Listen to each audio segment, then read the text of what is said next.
আর BNP বলে যে একটা দল ধর্ম নিয়ে রাজনীতি করে, আর তোরা যে মুক্তিযুদ্ধ নিয়ে রাজনীতি করতেছিস, আবার ভোটে জেতার জন্য 2024 কে দাঁড় করাবে 1971 লিগ্যাসি বা উত্তরাধিকারের উপরে। 1971 লিগ্যাসির উপরে 2024 দাঁড়ায় নাই। 1971 যারা সিপাহী জলার তারা জিয়াউর রহমানকে রাজাকার বলতো। 1971 খেতাব কাইরে নিছে জিয়াউর রহমানের। আর সবাই ফ্যাসিবাদের সফটওয়্যার হার্ড পাওয়ার ছিল। 1971 নামে আমাদের উপরে ফ্যাসিবাদ চাপাই দেওয়া হয়েছে। 2024 দেখেছেন কেউ এসে বলছে আমি মুক্তিযোদ্ধা, আমি হাসিনার এই শাসনের বিরুদ্ধে, হাসিনার বিরুদ্ধে লড়াই করেছি বলছে? বলে নাই। এই বিপ্লবের স্ফুলিঙ্গই তৈরি হয়েছিল মুক্তিযোদ্ধার সন্তানেরা চাকরি পাবে না তো রাজাকারের বাচ্চারা চাকরি পাবে, এই কথায়। 2024 বর্ষা বিপ্লবকে যে আনিস আলমগীর নারকীয় সন্ত্রাস বলছে, সেও নিজেকে মুক্তিযোদ্ধার সন্তান দাবি করতো। যাই হোক, 1971 কোন বয়ান আমরা তৈরি করব, আজ এইখানে আলাপের একটা অংশ থাকবে। কিভাবে আমরা আওয়ামী আর ইন্ডিয়ান বয়ান উতরে যেতে পারবো, তার বাইরে 1971 নিয়ে আমাদের নিজেদের বয়ান তৈরি করতে পারবো। আসেন সেটা একটু বুঝে দেখি। 1971 একটা ঐতিহাসিক বাস্তবতা। 1971 কে অস্বীকার করা সম্ভব না, কেউ করেও না, বলার চেষ্টা করে। যদি কেউ বলে সূর্য নাই, তাহলে তো সূর্য আকাশ থেকে হাওয়া হয়ে যায় না, তাই না? এটা ঘটনা ঘটছে। 1971 কি হয়েছিল? 1971 পূর্ব পাকিস্তানের স্বায়ত্তশাসনের আন্দোলন স্বাধীনতার আন্দোলনের রূপ নেয়। কিন্তু এটাও সত্য, পাকিস্তান ভাঙার জন্য মুজিব নিজে ভারতের সাথে ষড়যন্ত্র করছে। আগরতলা ষড়যন্ত্র করেনি, আগরতলা ষড়যন্ত্র মামলা হয়েছে না? পাকিস্তান যেন ব্যর্থ রাষ্ট্র হয়, সেই জন্য মুজিব চেষ্টা করছে ভারতের সাহায্য নিয়ে। ভারত সবসময় সাহায্য করে গেছে। পাকিস্তান হইলো কমিউনিস্টরা কু করার চেষ্টা করলো, উত্থান ঘটলো আইয়ুব খানের। এই কুয়ের পেছনে ছিল সেই আদি অকৃত্রিম অখণ্ড ভারতের পূজারী বামেরা। ওই কুনা হইলে পাকিস্তানে আর্মি এইভাবে এতদিন সামরিক শাসন চালাইতে পারে না। তবে পাকিস্তানকে ধোয়া তুলসী পাতা তা তো ছিল না। পাকিস্তান কেন সৃষ্টি হইল? পাকিস্তান সৃষ্টি হইল ভারতের সংখ্যালঘুদের জন্যই তো। মুসলমান আর হিন্দু দলিত দুই সম্প্রদায় মিলে পাকিস্তান আন্দোলন করলো। পাকিস্তান মানে কিন্তু পাক বা পবিত্র স্থান না। পাকিস্তান হচ্ছে একটা সংক্ষিপ্ত নাম, এটা ভূখণ্ডের। কোন কোন ভূখণ্ড? পাঞ্জাবের পি, আফগানিয়া যেটা আজকে খাইবার পাখতুনওয়ালা, ওটার আগে নাম ছিল আফগানিয়া, সেটার এ, কাশ্মীরের কে, সিন্ধের এস, আর বেলুচিস্তানের PAN, এই সব মিলে হইতেছে পাকিস্তান। তার মানে উত্তর পশ্চিম ভারতের কয়েকটা অঞ্চল জুড়ে একটা রাষ্ট্র। খেয়াল করেন, এখানে বাংলা নাই, পূর্ব বাংলা নাই। পাকিস্তান আন্দোলনের সূচনা ঢাকায়, মুসলিম লীগের জন্ম ঢাকায়। তারা আন্দোলন করতেছে যেই রাষ্ট্রের জন্য, সেই রাষ্ট্র কল্পনায় বাংলাই নাই। তাহলে ওই রাষ্ট্রে পূর্ব বাংলা টিকে না তো, মনোজগতেই তো নাই। ভাষার জন্য কিভাবে রাজনীতি পরিবর্তিত হয় বুঝছেন তো? ভাষার মধ্যে রাজনীতি কিভাবে লুকায় থাকে। পূর্ব বাংলা ঢুকছিল সংখ্যার জোরে, কিন্তু রাষ্ট্রের কল্পনায় ঢুকেনি তো।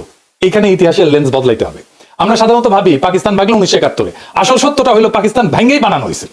এটা রাষ্ট্রের নামই যখন একটা অংশকে বাদ দিয়া এটাকে চিন্তা করা হয়, কল্পনা করা হয়, তখন সেই অংশকে পরে শাসন করতে হয় বন্দুক দিয়া, ভোট বাতিল করিয়া, সংখ্যাগরিষ্ঠতাকে ভয় পাইয়া, ট্রিগার চেপে।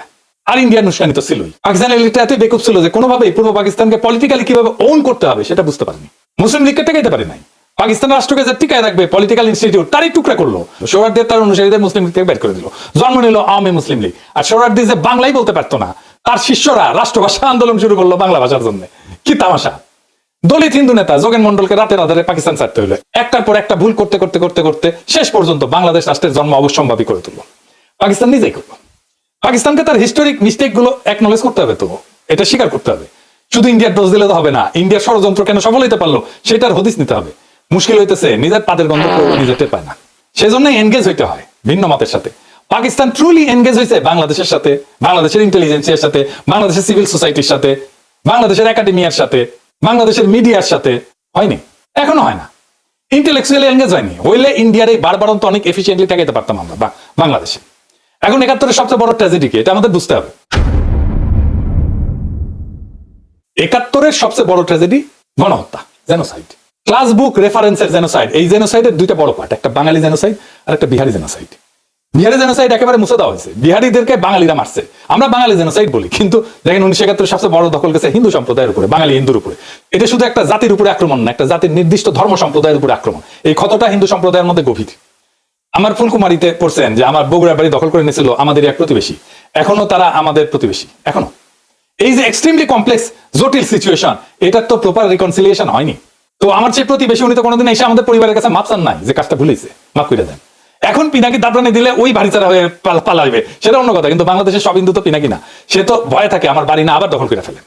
এইটাকে অ্যাড্রেস করতে হবে, জেনোসাইডের একটা ফয়সালা করতে হবে। আমি দুইটা কাজ খুব চেষ্টা করেছি এই সরকারকে দিয়ে, প্রফেসর ইউনূসের সরকারকে দিয়ে।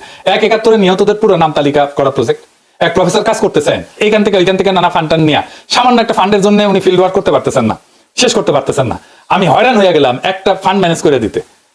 আমাদেরই সব ভাই ব্রাদার সরকারে আছে, তারাও করে দিলেন না। এটা আর কি বলবো, আর এখন বলতে গেলে তো ওনাদের সাথে রাগারাগি ঝগড়াঝাটি করতে হয়।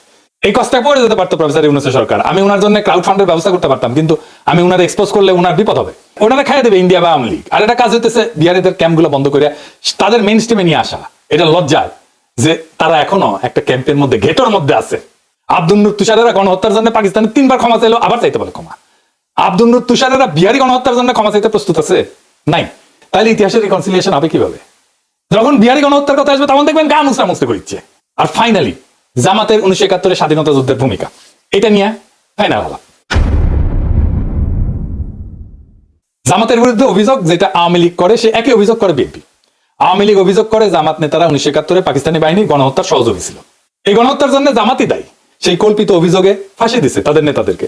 সেই একই অভিযোগ করে আজকের দিনে বিএনপি। 1971 সালে আমরা যে স্বাধীনতার যুদ্ধ করলাম পাকিস্তানিদের থেকে বেরোয় আসার জন্য, তখন আমরা আপনারা শুধু বিরোধিতাই করেন নাই, ওই পাকিস্তান সেনাবাহিনীর সঙ্গে হাত মিলিয়ে গণহত্যা করেছেন।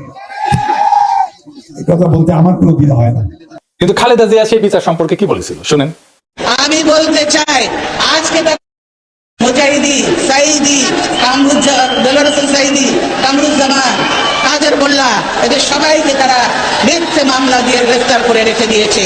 তারা ভেবেছে তারা স্বাধীনতা বিরোধী বলে তাদেরকে গ্রেফতার করেছে। আমি বলতে চাই, আজকে তারা যে অবস্থা করেছে, গোপন চুক্তি করে, স্বাধীনতার পরেও যে গোপন চুক্তি করেছে, স্বাধীনতা বিরোধী শক্তি হলো এই আওয়ামী লীগ, হলো স্বাধীনতা বিরোধী শক্তি, দেশের বিরোধী শক্তি হলো এই আওয়ামী লীগ।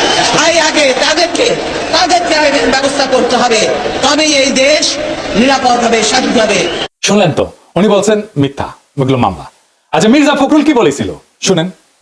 আমাদের এই আলেম উলেমা জামাত ইসলামের নেতৃবৃন্দ, আমাদের মাওলানা নিজামী সাহেব, জামান সাহেব, কাশেমী সাহেব, এই পত্রিকার যে প্রকাশক ছিলেন, তাকে সহ অনেকে মৃত্যুদণ্ড, সালাউদ্দিন সাহেব সহ তাদেরকে মৃত্যুদণ্ড দেওয়া হয়েছে মিথ্যা মামলায়।